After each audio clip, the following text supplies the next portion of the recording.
Hello dear friends, brothers, sisters, students. Once again welcome to Angel for English. અંગ્રેજી શીખવા માટે એન્જલમાં આપનું હાર્દિક સ્વાગત છે. આ વિડિયોમાં આજે આપણે સિમ્પલ પરિચય લેવાના છીએ ધ ડિગ્રી. અંગ્રેજી વ્યાકરણમાં, અંગ્રેજી વાતચીતમાં, વ્યવહારમાં ઉપયોગમાં લેવાતો અંગ્રેજીનો એક બહુ જ મહત્વનો topic and that is degree. D-E-G-R-E-E degree. હવે ડિગ્રીનો અર્થ આમ તો કક્ષા એવું થઈ શકે. કેવી રીતે આપણે વ્યવહારમાં ઉપયોગ કરતા હોઈએ છીએ. ઘણી વખત એવું કહે છે કે હવે અરે ભાઈ એની વાત થાય એ તો કેટલી ડિગ્રીએ પહોંચી ગયા છે, મતલબ એ ખૂબ ઊંચે જતા રહ્યા છે. અથવા ઘણી વખત એવું પણ હોય છે કે ભાઈ એ કામ કરે છે ઠીક છે પણ એની ડિગ્રી શું, કાઈ નહીં ને એમ, મતલબ એ સાવ નીચા છે. એવું વ્યવહારમાં વાતચીતમાં ડિગ્રી શબ્દનો આપણે એનો ઉપયોગ આવી રીતે કરતા હોઈએ છીએ. એટલે ત્યાં ગંભીર જે એનો હિડન મીનિંગ જે છે એ હિડન મીનિંગ કંઈક એટલે કે આ કંઈક બીજા કરતા કંઈક ઊંચું છે, બીજા કરતા નીચું છે, એવી કંઈક વાત કરવા માટે થતું હોય કે હા અરે ભાઈ એ એટલા જ બહાદુર છે, અથવા તો એની વાત થાય એના જેટલા જ એ પણ દયાળુ છે કે દયાળુ હતા, તો એના જેટલા જ દયાળુ હતા કે દયાળુ છે, ત્યાં આપણે સમાનતા દર્શાવી. તો આવી રીતે વિવિધ કક્ષાઓમાં ડિગ્રીનો યુઝ થાય છે. આપણે થોડો એનો સિમ્પલ બોર્ડ ઉપર લખેલું છે એનો પરિચય મેળવીએ તો ડિગ્રીના 3 પ્રકારો પડે. એક પોઝિટિવ ડિગ્રી જે પીડી ના નામે ઓળખાય છે, કમ્પેરેટિવ ડિગ્રી જે સીડી ના નામે ઓળખાય છે, અને સુપરલેટિવ ડિગ્રી જે એસડી ના નામે ઓળખાય છે. હવે જોઈએ પહેલા પોઝિટિવ ડિગ્રી એટલે સમાનતા દર્શક સરખામણી છે. વાત ડિગ્રીમાં શું કરવાની છે, કોઈ પણ એક કે એક કરતા વધારે વસ્તુ, વ્યક્તિ, સ્થળ, પરિસ્થિતિ, ક્રિયાઓ, વિશેષણો એની બધાયની એક યા બીજી રીતે કાં તો એ સમાન છે ગુણોમાં, અથવા તો એ સમાન નથી, અથવા એક છે એ બીજા સમૂહ કરતા કંઈક વધારે છે, અથવા કંઈક ઓછું છે, અથવા તો વર્લ્ડ લેવલે કે એના ગ્રુપ લેવલે શ્રેષ્ઠ છે, ટોપ ઉપર છે. એ બધી સિચ્યુએશનને દર્શાવવા માટે ડિગ્રીનો યુઝ થાય. એમાંથી પહેલા સમાનતા દર્શક એટલે કે સરખાપણું. હવે સરખાપણું જ્યારે દર્શાવવાનું આવે છે ત્યારે ગુજરાતીમાં જેટલા જેટલી જેટલું જેટલું જેવા જેવી જેવું જેવું એનો ઉપયોગ થશે. આ મયંક વિભા જેટલો જ હોશિયાર છે, એના જેટલો જ બહાદુર છે. એની બેન છે એ એના ભાઈ જેટલી હોશિયાર નથી. તો અહીંયા શેની વાત આવી? સમાનતાની વાત આવી દર્શાવવાની.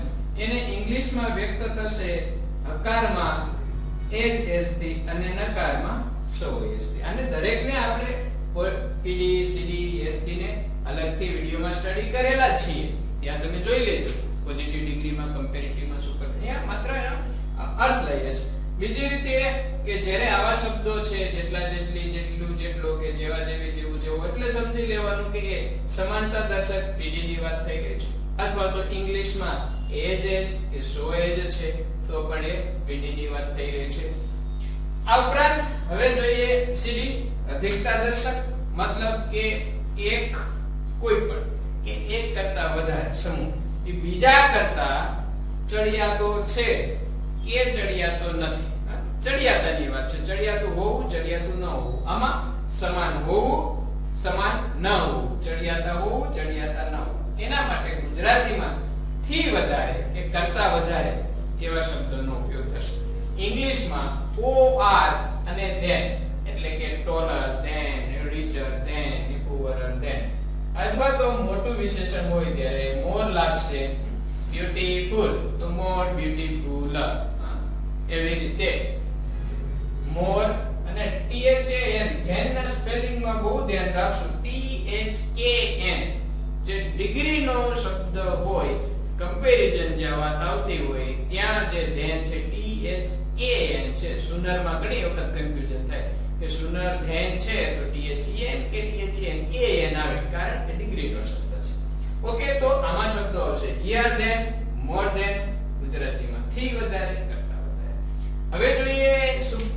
પોઝિટિવ ડિગ્રી સર્વશ્રેષ્ઠ કોઈ પણ વસ્તુ વ્યક્તિ સ્થળ વગેરે બીજાની કમ્પેરિઝનમાં ટોપ ઉપર છે સર્વશ્રેષ્ઠ છે બાકી બધું ડાઉન છે એના માટે ગુજરાતીમાં સૌથી કે સૌમાંથી એવો યુઝ થશે જ્યારે ઇંગ્લિશમાં ધ અને વિશેષણની પાછળ est અથવા તો વિશેષણની આગળ મોસ્ટ એટલે કે ટોલ હોય તો ધ ટોલેસ્ટ કહેવાય પણ બ્યુટીફુલ હોય તો ધ બ્યુટીફુલેસ્ટ એમ બોલાતું નથી એને બદલે ધ મોસ્ટ બ્યુટીફુલ એવી રીતે યુઝ થાય છે હવે આ ઉપરાંત પોઝિટિવ ડિગ્રીની અંદર આવા શબ્દોનો પણ યુઝ થાય છે જેમ કે એક નો અધર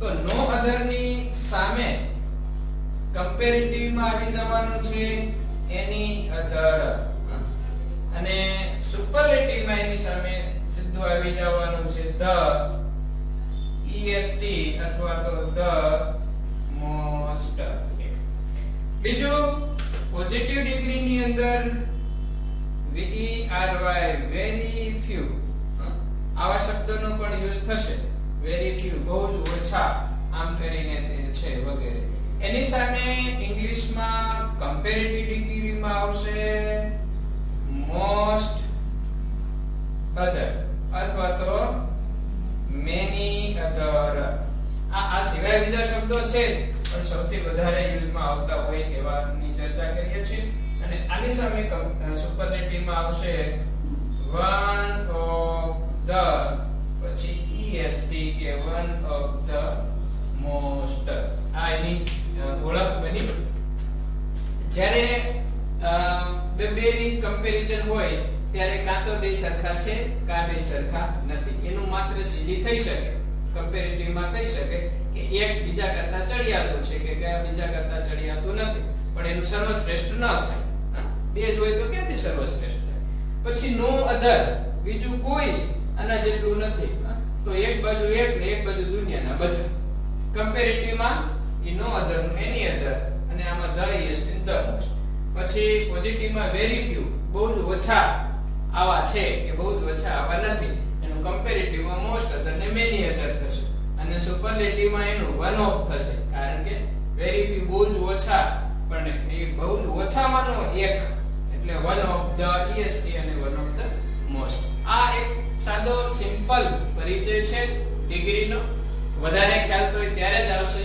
કે તમે પોઝિટિવ ડિગ્રીને અલગથી વિડિયોની અંદર સ્ટડી કરો અથવા તો તમે એને કમ્પેરેટિવ ને અલગથી સ્ટડી કરો અથવા તો સુપરલેટિવ ને અલગથી સ્ટડી કરો બીજું કે આ વિડિયોને YouTube પર મેળવવા માટે you can just contact me on 8347262428 number આઈક અથવા WhatsApp પર સ્ટડી કરતા રહેશો અને if you need all these DVDs at home you can have them.